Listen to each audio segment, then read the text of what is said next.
कुछ मीठा बनाने और खाने का दिल करे तो सबसे पहले ख्याल आता है खीर का। खीर हमारी रिवायती डिश है मीठे की। तो लाया जाता है बाज़ार से खीर मिक्स का डब्बा और खीर बनाई जाती है। तो क्यों ना आज हम इसको घर पे बनाने का तरीका सीख लेते हैं। 2 bread slice, 1 cup sugar, 1 cup हम लेंगे पाउडर मिल्क, 1 टेबल स्पून इलायची पाउडर और 4 टेबल स्पून हमने यहाँ पे लिया है चावल। चावलों को मैंने धो के उसको सुखाने के बाद ग्राइंड कर लिया था। यहाँ पे हस्बे ज़रूरत हम बादाम पिस्ते ले लेंगे, आप अपने हिसाब से ले सकते हैं कोई भी ड्राई फ्रूट। स्लाइसिस को इस तरीके से तोड़ के हम इसको ग्राइंड करेंगे और ब्रेड क्रम्ब बना लेंगे। शुगर यहाँ पे मैंने ली थी ये मोटी वाली, इसको भी हम ग्राइंड करके इसको पाउडर शुगर कर लेंगे। सारे स्टेप कंप्लीट कर लिए हैं तो अब हम ले लेंगे एक पैन और इसमें हमने जो ब्रेड क्रम्ब्स बनाए थे वो हम इसमें डालेंगे।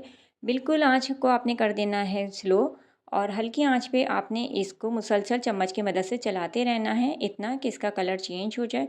लाइट ब्राउन सी होने लगे तो आपने चूल्हा बंद कर देना है और इसको उठा के हम रख देंगे ठंडा होने के लिए रूम टेम्परेचर पर। उसके बाद आप इसको चेक कर सकते हैं, ये कुछ इस तरीके से हो जाएगी। आप इसको वैसे भी बना के रख सकते हैं और अपने स्नैक्स के तौर पे इस्तेमाल कर सकते हैं, ये अब ख़राब नहीं होगी। इसको इसलिए हमने फ्राई किया था ताकि इसमें जो थोड़ी बहुत नमी है वो भी खुश्क हो जाए, ड्राई हो जाए। अब हम इसको दोबारा मिक्सी में डालेंगे और दोबारा हम इसको अच्छे तरीके से पीसेंगे। बिल्कुल हमें ऐसे पीसना है जैसे ये पाउडर फॉर्म में आ जाए। तो यहाँ पे ब्रेड क्रम्ब्स को हमने पाउडर फॉर्म में कर लिया है, इसको डाल देंगे हम एक बाउल में। अब बारी बारी बाकी के सारे इंग्रेडिएंट हम इसमें शामिल करते जाएंगे। तो सबसे पहले हमने इसमें डाल दिया था मिल्क पाउडर, साथ ही इसमें जो हमने शक्कर को पीस के पाउडर बनाया था वो हम डाल देंगे, पाउडर शुगर, और फिर इसके अंदर हम डाल देंगे साथ ही जो हमने चावलों को पीस के रखा था वो हम इसमें डाल देंगे। चावलों को बहुत बारीक नहीं पीसिएगा, थोड़ा सा दरदरा रहने दीजिएगा। इलायची पाउडर भी इसमें डाल देंगे और बादाम पिस्ते हमने बारीक बारीक काट के इसमें शामिल कर दिए थे। ये एक बार आपने बना के रख लिया तो पूरे साल भी आप इसको स्टोर कर सकते हैं बहुत आराम से।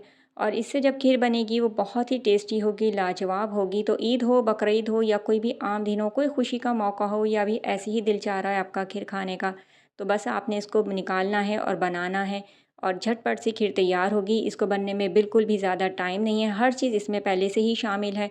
तो बाज़ार के डब्बे को कह दें अब गुड बाय और घर पे ही आप ये खीर मिक्स बना के रख लीजिए।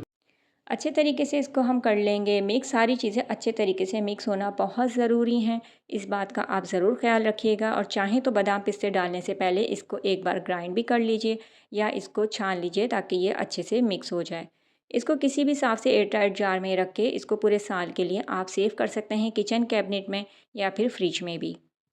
इसको बनाने का तरीका भी आपको बताती चलूँ कि किस हिसाब से आपने इस पाउडर को इस्तेमाल करना है। आधा किलो मैंने दूध लिया है और मैं इसको पहले बॉईल कर रही हूँ। दूध बॉईल हो जाए तो आधा कप ही मैंने इस खीर मिक्स का इस्तेमाल किया है। तो अगर आप 1 किलो दूध ले रहे हैं तो 1 कप शामिल कर लीजिएगा। तो क्वांटिटी भी मैंने आपको बता दी है। आँच आपने हल्की रखनी है और चम्मच की मदद से इसको चलाते जाएंगे और इसको इतना पकाना है कि ये थोड़ी गाढ़ी होने लगे। जब खीर गाढ़ी होने लगे तो आपने 1 टीस्पून केवड़ा एसेंस डाल देना है। चूल्हे को कर देंगे बंद और इसको आप निकाल देंगे सर्विंग डिश में। इसको गार्निश करेंगे आप मनपसंद तरीके से बादाम पिस्तों या किसी भी ड्राई नट्स के साथ। चाहें तो इस पर चांदी का वर्क भी लगा सकते हैं। गर्मा गर्म खाएं या इसको फ्रिज में पहले रख के ठंडा करें, उसके बाद आप इसको सर्व करें। मेरा दावा है कि जो भी ये खीर खाएगा वो आपसे इसको बनाने का तरीका ज़रूर पूछेगा। इस खीर मिक्स को बना के आप अपनी अर्निंग भी कर सकते हैं। होम बिज़नेस आइडिया मैंने आपको दे दिया है। तो ये थी मेरी आज की वीडियो, उम्मीद करती हूँ पसंद आएगी। नेक्स्ट वीडियो तक अल्लाह हाफ़िज़।